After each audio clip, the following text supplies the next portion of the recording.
The chamber was full, every seat taken, every delegation present. 412 representatives of the galactic conclave, arranged in tiered rows that curved like the inside of a shell, all facing the central dais where the motion had been placed on record since the morning session. The Human Integration and Labor Codification Act. 47 humans sat in the observer gallery above. Diplomats, aides, a few retired officers who had spent their careers in these halls. Councillor Marin Doss sat at the end of the third row, her hands folded on the railing, her face doing nothing. The debate had been running for 6 hours. It was not much of a debate. Delegate Veth Oran of the Karathi sovereignty spoke for 20 minutes about economic efficiency, about resource allocation, about the documented productivity rates of human workers across 14 star systems, and the logical conclusion that formal administrative oversight would benefit the collective whole. He used charts. He used the word times integration, times 11, times and the word times enslavement times 0 times, which was a kind of achievement. The Shivan Compact's Elder Koth requested the floor. The chamber gave it, reluctantly. Koth was old enough that the translation device implanted in his jaw clicked audibly when he spoke. He stood at the speaker's post and looked at the room for a long moment before saying anything. "You are making a mistake," he said. "Not a political mistake, not a strategic one, a foundational one. You are voting to own something you do not understand and cannot replace." He paused. "When it breaks free, and it will break free, you will not recognize the shape of what comes for you." The chamber was polite about it. There was no jeering. Just the quiet, efficient sound of 400 assembled minds that had already decided, waiting for one old voice to finish. Koth returned to his seat. The floor was opened for final statements. Councillor Marin Doss stood. She was not a tall woman. She did not raise her voice. She held no notes, because she had not prepared any. What she was about to say did not require preparation. "We built your corridors," she said. "We ran your systems. We kept your lights on for 40 years without being asked to, and without asking for credit." She looked at the room. "Remember that you had a choice today." She sat down. 3 sentences. That was all. Veth Oran, watching from his delegation's tier, thought it was a strange farewell, emotional, understandable, given the circumstances, but ultimately the kind of thing people said when they had lost and needed to say something. He made a note to have his staff draft a humane implementation schedule. There was no reason this had to be difficult. The motion was called. The voting terminals lit up across the chamber, one by one. 94 delegations. 94 yes votes. Each one registering in the central column above the dais. Green light stacking on green light. A clean and orderly cascade. 3 red lights. The Shivan Compact. Overruled and recorded. The presiding officer sealed the vote. The Human Integration and Labor Codification Act passes with supermajority confirmation. Humans are hereby reclassified under collective galactic administration as a managed species, effective. The gallery doors opened. All 47 humans stood at the same moment. No signal that anyone saw. No word exchanged. They simply rose, collected their materials, tablets, bags, the small personal items people carry to long sessions, and walked toward the exit in a single quiet file. No raised voices. No tears. No backward glances. The last one through was Marin Doss. She did not look at the chamber. She did not look at Veth Oran, though he was watching her. She walked through the doors, and they closed behind her with a sound, like a held breath releasing. The presiding officer finished reading the effective date into the record. The chamber began to applaud. Veth Oran clapped with the rest of them.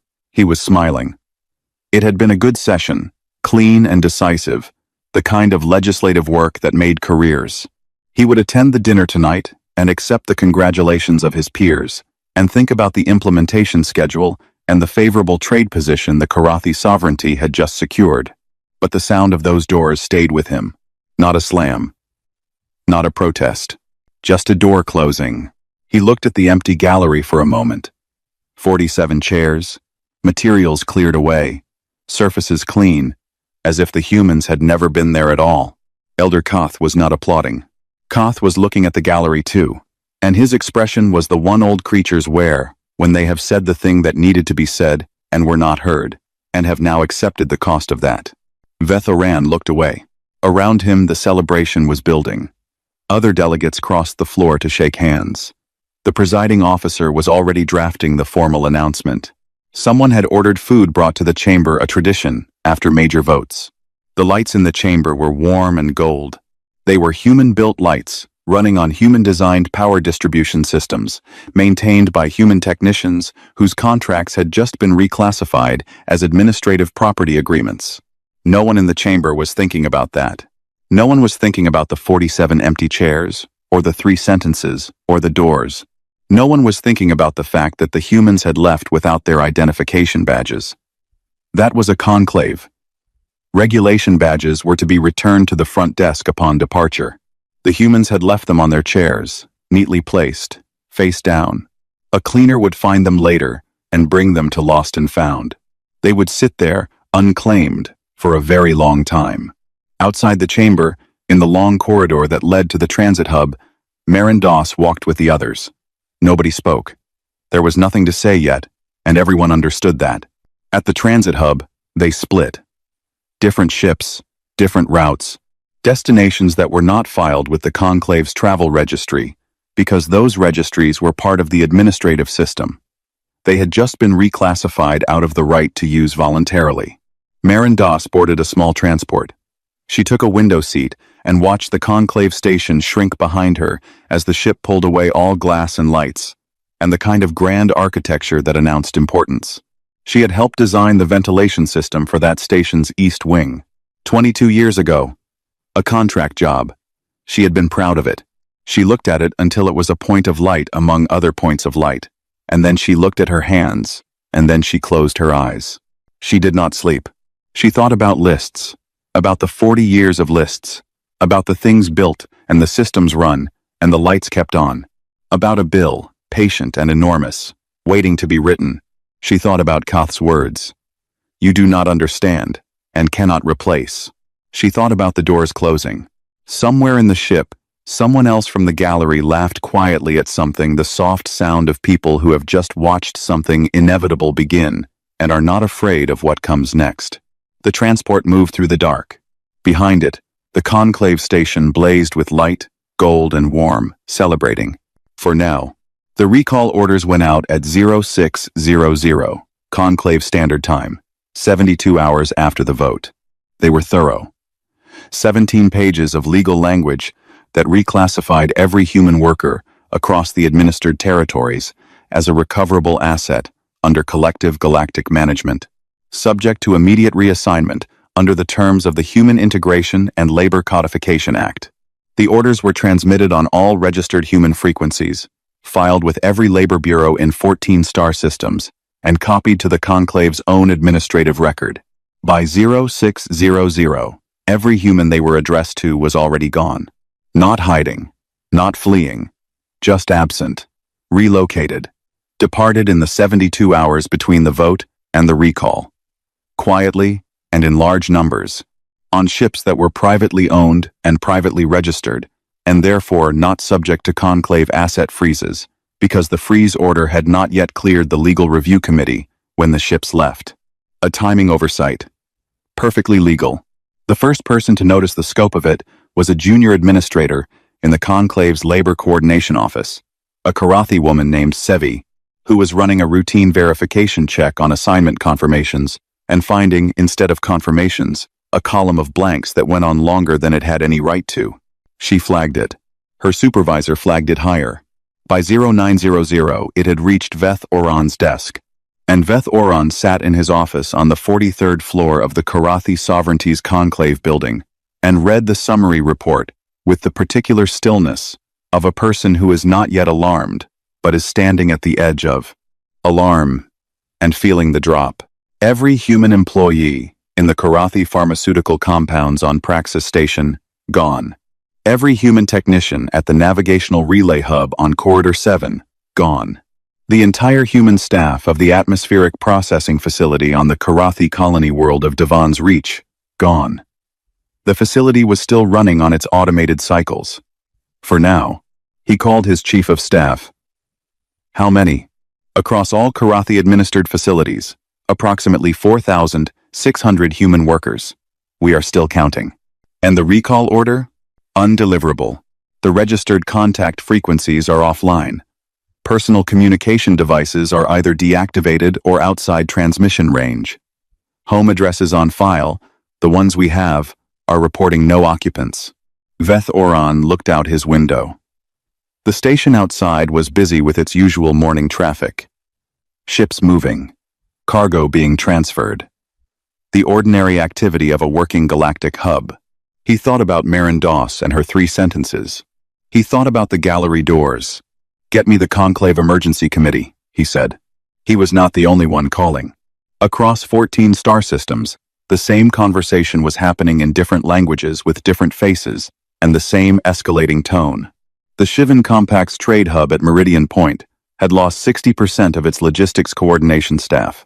The Velhari medical centers, which had relied on human pharmaceutical technicians for a process the Velhari had never bothered to learn, because the humans always handled it, were reporting synthesis equipment, sitting idle, because nobody remaining knew the calibration sequence. The equipment had a manual. The manual was written in a human technical dialect that had not been formally translated into Conclave standard, because it had never needed to be. The Galactic Conclave's first emergency session since the Outer Reach conflicts convened at 1,400 hours. The word times, recall times, was used 17 times in the first 40 minutes. No human frequency responded. Not because they were being defiant. Not because they were hiding. The human communication network, independently owned, independently operated, built on human proprietary architecture that predated Conclave oversight by 30 years, had gone offline at 0500, 1 hour before the recall orders went out. Scheduled maintenance. Filed with the appropriate Conclave Bureau 3 weeks prior. Approved without review.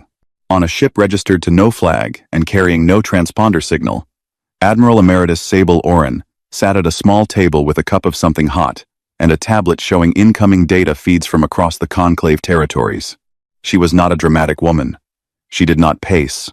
She did not make speeches to the empty room. She had a list. A long one. She had been building it for 11 years, ever since she had first seen the numbers that showed how deeply human infrastructure had grown into the Conclave's operational core, not because anyone planned it that way, but because humans were available and competent, and the Conclave's member species found it easier to hire than to learn. She went through the list item by item. Navigation beacons along corridors 5, 7, and 9, offline, as of the maintenance window humans had filed for 2 months ago. Pharmaceutical synthesis at Praxis Station, Devon's Reach, and the Velhari Medical Hub on Torn, running on automated cycles, with a projected operational window of 18 days before the systems required human calibration intervention. Water reclamation on 4 colony worlds, running. The Conclave did not know that the firmware update those systems needed, the one that kept them running, was on a 90-day license. The license renewed automatically through a human company. The company had dissolved 48 hours after the vote. License renewal. Pending. Indefinitely. Oren made a small note next to that item. Not a note of satisfaction. Just a note. The kind of notation a very organized person makes when tracking a process that is unfolding on schedule. She sipped her drink. Outside her viewport, stars moved slowly past. She did not know exactly where she was. The navigation system on this ship was calibrated manually, and the readouts were in a format she had designed herself. It was not accessible to anything the Conclave ran. A lot of things were not accessible to anything the Conclave ran. That had been the project. Patient, quiet, invisible. The slow and careful work of building alternatives that nobody noticed because nobody thought to look, because who looks at what they think they already own? The emergency session was still running. She could see the publicly available broadcast feed in a small window at the corner of her tablet. She watched Veth Oran at the committee table, his careful face showing the first real fractures of understanding. He was a smart man, one of the smarter ones in that chamber. He would get there before most of the others. She wondered if getting there would feel like anything to him.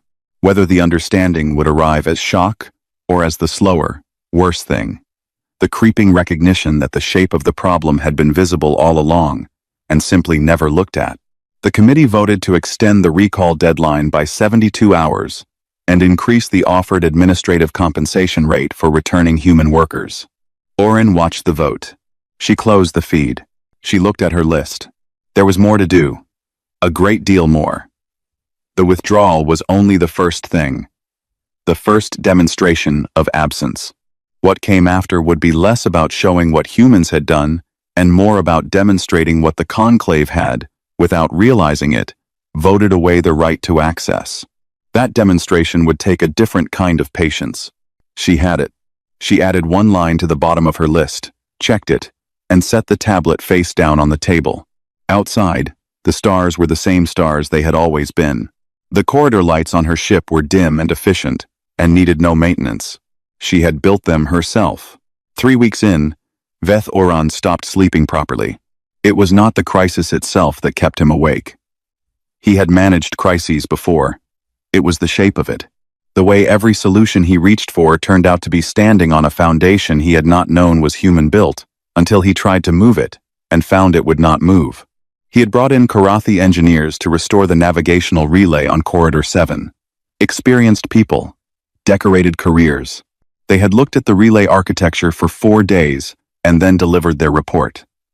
The system used a signal processing protocol that was not compatible with Karathi, or Shivan, or Velhari code frameworks. It had been designed by a human firm called Oren Vance Navigational Solutions. And it had been designed that way because 30 years ago, when the conclave needed these corridors functional fast, the human firm was the only contractor available, and nobody had thought to ask for the architectural blueprints in a format anyone else could read. Why would they? It always worked. The conclave had been operating on that logic for 40 years. It always works. Times is not the same as times we understand how it works. Veth Oran was learning this in the particular way that lessons arrive when they are expensive, not as a concept, but as a weight. He sat across from his chief of staff every morning and received a report that was, at its core, the same report, repeated in different rooms. A system we did not know was human-built has stopped, and we cannot start it again. The water reclamation units on Devon's Reach were the one that broke him open. 4 colony worlds, combined population of 11 million. The systems had been running for 22 years without incident, maintained on a rolling contract with a human engineering consortium, DOS Web Infrastructure Solutions. He had looked them up. Small firm, efficient record. They had designed the reclamation units from the ground up and serviced them every 18 months without fail. The consortium was dissolved, assets liquidated, filed properly with the Conclave Commercial Registry 2 days after the vote. The reclamation units were still running. They would run for another 31 days.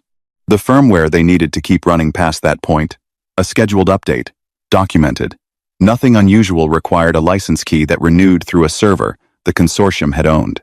The server was deactivated. The license, pending, indefinitely. 11 million people, 31 days. Veth Oran sat at his desk for a long time after that briefing. He thought about the vote. He thought about his charts, his careful language, his word times, integration times, and his absent word times, enslavement. He thought about whether there was a meaningful difference between those 2 words, and decided that there was not, and that he had known that, and had chosen the comfortable word because he had the luxury of choosing. He pulled up the contracts. This was what 3 weeks of crisis had taught him. When you do not understand the problem, you go to the documents, the record, the signed agreements that existed before the crisis and would exist after it, because contracts do not dissolve in emergencies, they become load-bearing. He found the signature. Not one contract, 43. 43 foundational infrastructure agreements covering navigational systems, pharmaceutical synthesis, water processing, atmospheric maintenance, communication architecture, and medical supply chains, all signed in the last 20 years, all critical to conclave operational function, all bearing, at the bottom of the final page, the same legal notation, contracted party status, contingent upon legal personhood classification, under conclave administrative code. He read it 3 times. He called his legal team. The answer came back in 40 minutes, and his senior legal advisor delivered it with the voice of a person who had been hoping to be wrong and was not. When the conclave reclassified humans as a managed species as property, not persons, it had retroactively invalidated every contract signed by a human as a legal entity. The conclave's own vote had voided the agreements, the licenses, the maintenance arrangements, the operational rights, every service humans provided under contract, voided. Every piece of human-designed infrastructure that required licensing to operate, now operating without a valid license, which was technically illegal under conclave commercial code. The conclave had not just lost human labor, it had deleted its own right to use what humans built. Veth Oran put his hands flat on his desk and breathed. He thought about Elder Koth, about that old jaw clicking. "You are making a foundational mistake." He sent a message to Kath. Private channel, outside the committee record. 3 words. "You were right." Koth's response came back in seconds, which meant he had been waiting for it. "I know. Watch the broadcast." The broadcast was a galactic-wide transmission on all open frequencies. It carried a conclave-registered timestamp, which meant it could not be blocked or suppressed under the open communication provisions that Veth Oran noted with something like dark humor had been written into. Galactic law by a human legal team 30 years ago. Fleet Marshal Yeva Strand appeared on no video, just a document, a full public release, with index and appendix, of every human-held infrastructure dependency across conclave territories. Every patent, every proprietary system, every architectural blueprint withheld under the now void contracts, every maintenance schedule, and its consequences if unmet. Not stolen data, not leaked documents, their own property, formally published, because non-persons could not hold intellectual property under conclave administrative code, which meant, the moment humanity was reclassified, ownership of every human invention, design, and proprietary system became legally ambiguous, and the humans had moved first to clarify that ambiguity in the only way available to them. They published everything, not to help, to show, this is what you voted away. This is what you do not know how to run. This is what 40 years of your lights and your water and your corridors actually looked like from the inside. The Conclave Emergency Committee went very quiet. Somewhere in the silence, a junior administrator noticed something and brought it to her supervisor, who brought it higher, until it reached the committee table. The published documents included, as an appendix, the operational window estimates for every failing system. Devon's Reach Water Reclamation, 31 days. Praxis Station Pharmaceutical Synthesis, 9 days, now. Corridor 7 Navigation, offline with no projected restoration. Timed, not random, not chaotic. A sequence, documented and projected, running on a schedule that had been built by people who understood exactly what they had built and exactly when each piece of it would stop. Elder Kath watched the committee faces through the broadcast feed in his private quarters. He had not attended the session in person. He was tired, and the chambers had begun to smell, to him, like a room where people were starting to understand what they should have understood before. He thought about the gallery doors, the closing of them, the quiet. He had watched 47 humans walk out of that chamber without a raised voice or a backward look, and he had known the way very old things, no other very old things, that the silence was not defeat. It was the sound of people who had already done the work. Veth Oran sat at his desk with 43 voided contracts and 11 million people on a 31-day clock. He opened a new communication channel. Not the emergency committee. Not his legal team. Not the Conclave Broadcast Network. A private channel. A very old address. One he had been given years ago by a human diplomatic aide who told him, with a smile that he had not understood at the time, to hold on to it in case of emergency. He had kept it because he was a thorough man. He opened a message. He did not know if anyone was listening. He typed, "I would like to discuss terms." He sent it. He sat back. The lights in his office were warm and gold. He looked at them. For the first time in 3 weeks, he truly saw them. There were no fleets. This was the thing the Conclave could not process. even as it was happening. Every war game their strategists had run, every contingency model their military advisors had built, all of it assumed fleets. Assumed columns of human warships crossing the border. Assumed battle coordinates and engagement zones, and the familiar grammar of open conflict. None of that came. What came instead was quieter and worse. Day 31 on Davon's Reach, the water reclamation units on the colony's northern continent entered diagnostic loop. Not failure, not yet.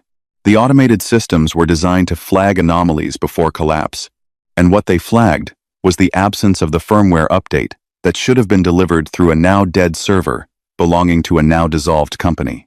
The units began cycling down in sequence, one grid at a time, the way a careful system shuts itself down rather than break. 11 million people. The conclave scrambled. Emergency water supply ships were dispatched. It was expensive and slow, and the ships were running navigation routes along corridors that were performing at reduced efficiency because the relay on Corridor 7 was still dark. They managed it. Barely. But managing it cost resources that should have gone elsewhere, and elsewhere was already short. The Karathi shipyards on Praxis Station went cold on day 34. Not the whole station, just the yards. The power distribution system in the industrial sector ran on a load balancing protocol patented by Oren Vance Navigational Solutions. Without the license, operating it was a violation of conclave commercial code. The conclave's own lawyers confirmed this when the station administrator asked. Use it anyway, he was told. Emergency exemption. The paperwork for the emergency exemption required sign-off from the patent holder. The patent holder was a dissolved human company. Dissolved companies could not sign paperwork. The yards sat cold. 40% of the conclave's in-production warship contracts were being built in those yards. The other shipyards, Shivan, Velhari, Karathi Secondary, did not have the capacity to absorb the overflow. They had never needed to. There had always been the Praxis yards. Sable Oren watched the reports. She was still on her ship, still at her small table. The list was shorter now, not because there was less to do, but because what remained was the part that required no action from her. Only time. She had built a machine, patient and enormous. A machine made not of weapons, but of dependencies, of licenses and maintenance windows and contracts and proprietary architectures, all of it placed and timed over 11 years of quiet preparation. All she had to do now was not intervene. That was the hardest part, in a way. Not because she doubted, because she was thorough. She kept reviewing the list, looking for things that had gone wrong, looking for collateral beyond the projections. She had been careful. She had been very careful. The colony systems that were failing were all commercial and industrial cargo decks, manufacturing floors, shipyards, financial processing hubs. Not population systems. Not schools or hospitals or residential power. She had drawn the line there, not for the conclave's benefit, for her own. There was a difference between showing someone the cost of what they did and becoming what they accused you of being. She knew where that line was. She had drawn it before the plan started, and she had not moved it. The conclave's emergency session on day 36 was the first one that did not begin with debate. It began with the Velhari delegation reading aloud a list of their infrastructure losses and the projected timeline for each. Then the Shivan secondary block did the same. Then the 4 smaller member species who had not spoken since the vote took the floor and read their lists. Veth Oran sat and listened to all of it. He had sent his message 17 days ago. He had received a response in 6 hours, 3 words, from an address that traced back to nothing. We are listening. He had sent terms, not demands, terms. A carefully written proposal that conceded the Karathi sovereignty's position had been wrong, that the act had been a mistake, and that he was requesting a meeting to discuss restoration of services in exchange for formal rescission. The response had been a document, a bill, itemized, thorough, the kind of document that could only be produced by people who had been keeping records for 40 years, because they had been keeping records for 40 years. Every navigational service rendered, every pharmaceutical batch produced, every atmospheric maintenance cycle completed, every patent licensed at a rate well below market, because the conclave's member species had negotiated favorable terms and the human firms had accepted, as they always did, because being agreeable had been the posture. 40 years of records. The number at the bottom had 14 digits. He had stared at that number for a long time. Then, he had looked at his planet's power projections for the next 60 days. The projections, his energy ministry, had quietly revised 3 times in the past 2 weeks. Each revision, more pessimistic than the last. Because the power distribution firmware on Karathi Prime's secondary grid was running on a license that had been voided by the same vote that started all of this. He had looked at the 14-digit number. He had looked at 60 days. He called an emergency session of the Karathi Sovereignty's Internal Council. This was the crack the conclave had been hiding from itself for 2 weeks. The alliance was not holding. The 94 species that had voted together were not standing together. They were standing in a burning building separately, each one calculating how much of the fire was their fault and how much of the bill they owed. And those calculations were not producing unity. They were producing arguments, accusations. The Velhari blamed the Karathi for pushing the act. The Karathi secondary worlds blamed the Karathi primary government. The smaller species, who had voted yes because it was politically safe at the time, were now very interested in establishing that they had only voted yes because of external pressure. The alliance that had passed the vote 94-3 was fracturing along every seam. Fleet Marshal Yeva Strand watched this from her windowless room and felt nothing in particular. She had projected it. Not hoped for it, projected it. An alliance built on convenience does not hold when the convenient becomes expensive. That was not a cynical observation. It was a structural one. She had written it in her planning documents 11 years ago, and it had turned out to be correct. She authorized the second phase. Not a military action. A public one. A second broadcast, this time carrying the internal committee communications of the conclave's deliberations around the Human Integration and Labor Codification Act. Not leaked, obtained legally, because the deliberations had been filed as public record under the conclave's own transparency provisions, which had been written into galactic law by a human legal team who believed, genuinely, that transparency was protective. It was. Just not for the people who had assumed it would protect them. The broadcast showed the planning, the vote strategy, the economic modeling that treated human labor as a resource to be formalized rather than a partnership to be maintained. It showed the private communications between delegation heads about how to handle the human diplomatic response, the assumption that the humans would protest, negotiate, comply, the assumption that they would have no other option. Every species in the gallery saw their own communications reproduced in galactic-wide broadcast. Their own words, their own calculations. The conclave emergency session on day 36 ended without resolution and without dinner. Veth Oran went back to his office. He sat at his desk. The lights were still on. He sent a second message to the old address. The number is not possible to pay immediately. I understand you know that. Tell me what you actually want. The response came in 4 hours. A room. Neutral ground. Your word, that you come with authority to bind the sovereignty. Bring no one who voted yes without reading the act first. He read it twice. He booked transport. Outside his window, the station moved with its usual traffic. Slower now, on reduced corridor efficiency, but moving. Still lit. Still running on systems, he was only now learning the names of the people and firms and small quiet companies that had built the bones of the world he lived in and never once asked him to notice. He noticed now. He collected his coat and his lists and left his office. The lights stayed on behind him. For now, they stayed on. The station had no name on the public registry. It was listed in conclave navigational records as Waypoint Marker 7 Sigma, which was the kind of designation given to things people passed without stopping. A fueling station, a relay point. Unremarkable. It was human-owned. Had been for 30 years. Veth Oran arrived on day 42. His ship docked at a berth that was cleaner than the conclave's own transit hubs, and lit with a quality of light that was easier on his eyes than anything he had encountered in weeks. He noticed that. He noticed everything now, in a way he had not before. He noticed, for example, that the docking clearance was handled by a human operator who said nothing beyond the required safety information, and said that in a voice that was entirely professional and entirely closed. He was escorted to a conference room. Not a grand one, a practical one. A table with 6 chairs, a window showing stars, a pitcher of water, and 2 cups already poured. The kind of room where actual decisions are made, not announced. Sable Oren was already there. She did not stand when he entered. She did not offer her hand. She gestured to the chair across from her and waited for him to sit.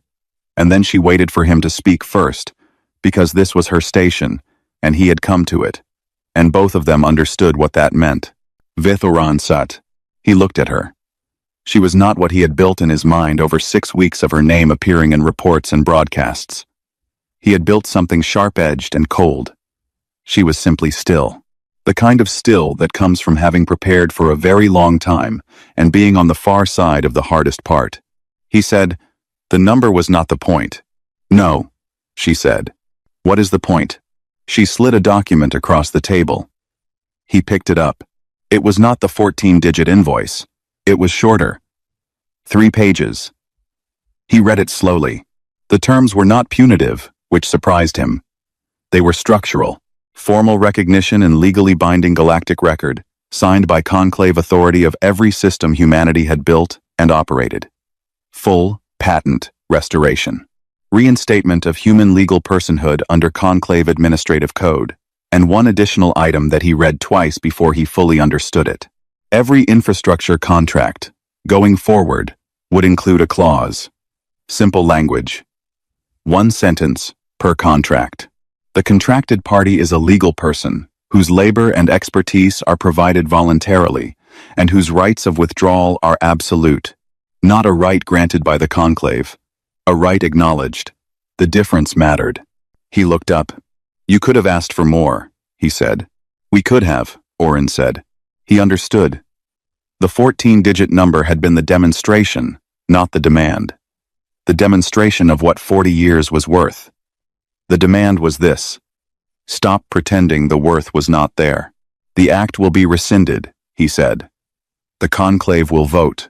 The conclave, Oren said, is not meeting as a body right now. He knew this.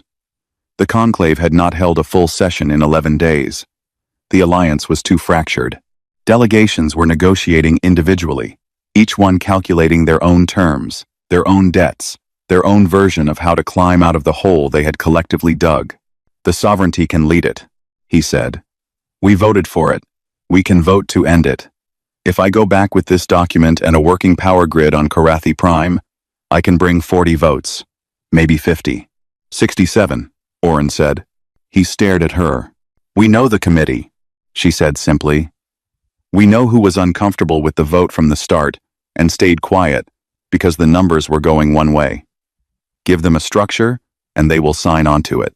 He thought about that. About what it meant that she had been watching not just the infrastructure but the politics, the individual faces and their private calculations. For how long? He thought about 11 years. He set the document down. You built all of this before the vote, he said. The withdrawal plan, the dependency maps, the licensing structures, the dissolution timing. You didn't build this in response to what happened in the chamber. No, she said. How long? She looked at him for a moment. Not coldly, with the kind of patience that does not need to prove itself. Long enough, she said. He looked at his hands on the table. He thought about Marin Doss and her 3 sentences. He thought about 47 people rising from their chairs at the same moment, with no visible signal, and walking out in a file, taking nothing, leaving their badges face down on their seats. Not improvised, not grief, not reaction. Rehearsed. He thought about the old address his diplomatic aide had given him, years ago, with a smile he had not understood. You were ready for us to do it, he said. You knew we would. Oren was quiet for a moment. We hoped you wouldn't, she said, and there was something in her voice that was not quite what he expected. Not satisfaction. Not the tone of a person who had been proven right and was enjoying it. Something more tired than that. We hoped the maps and the dependencies and the numbers would be enough. That someone in that chamber would pull the economic analysis and see it, and say this is not a thing we can afford to treat as property. We hoped for 40 years. She picked up her cup. Then we planned for the alternative. He signed the document. The conclave's full session reconvened on day 58. The Human Integration and Labor Codification Act was brought to a vote for rescission. It passed 89-0. 5 delegations did not vote. 2 were still conducting internal investigations into their own committee communications. 3 simply did not attend, which was its own kind of answer. The act was struck from record, formally, as if it had never passed. Maren Doss watched the vote from the same gallery where she had sat 58 days earlier. She was not alone. About 30 humans had come for this session. They sat in the same seats, more or less. No particular ceremony. When the rescission was confirmed, no one in the gallery applauded. Below, in the main chamber, there was a short round of applause from some of the delegations. Relieved. Self-congratulatory. The way people are when they have fixed a mistake, and would prefer to remember the fixing rather than the making. Doss watched the applause. She thought about what it cost to be the kind of person who could stand in a burning building and clap for their own fire extinguisher. She decided it cost more than she wanted to spend. Elder Koth sat in the gallery too, at the far end of the row. He had arrived early, alone, and had not spoken to anyone. He watched the rescission vote, with the expression he wore for most things these days. The expression of a very old creature, watching events arrive at conclusions that had been visible for a long time, to anyone willing to look. He did not attend the celebration dinner. He never attended those. On waypoint marker 7, Sigma, Sable, Orin was alone on the observation deck. The negotiation was done. The document was signed, and transmitted, and filed. Human technicians were already being dispatched on new contracts, in new formats. With the clause, the work of restoring what had been allowed to fail was already underway. She looked at the stars. She had a log. She kept it badly long gaps between entries, incomplete thoughts, the log of someone who considered writing things down a practical necessity rather than an art. She had not written in it since before the vote. She opened it. She sat for a while, not writing, just looking at the cursor. She thought about the plan. 11 years of it. The careful placement of every dependency. The dissolution filings. The maintenance windows. The old address slipped to Veth Oran by an aide who had known, because all of them had known, that there would come a day when someone needed to call. She thought about Maren Doss's 3 sentences and what it had felt like to hear them delivered, over a broadcast feed, in a voice that was completely controlled. She thought about what winning looked like from the inside. It did not look like she expected. It looked like a lot of work that was done, and a lot of work still ahead, and a galaxy that was the same shape it had been before, except for one line in the legal record, and one clause in every new contract, and people who would go back to work tomorrow in systems that were still fragile, and still interconnected, and still dependent on 1,000 quiet things that nobody would think to notice until they stopped. She thought, we will be here when that happens too. She wrote one line in the log. She closed it. Outside the viewport, the stars were the same stars. The corridor lights were dim and efficient, and did not need tending. She had built them herself. She went to bed. The work would be there in the morning. It always was.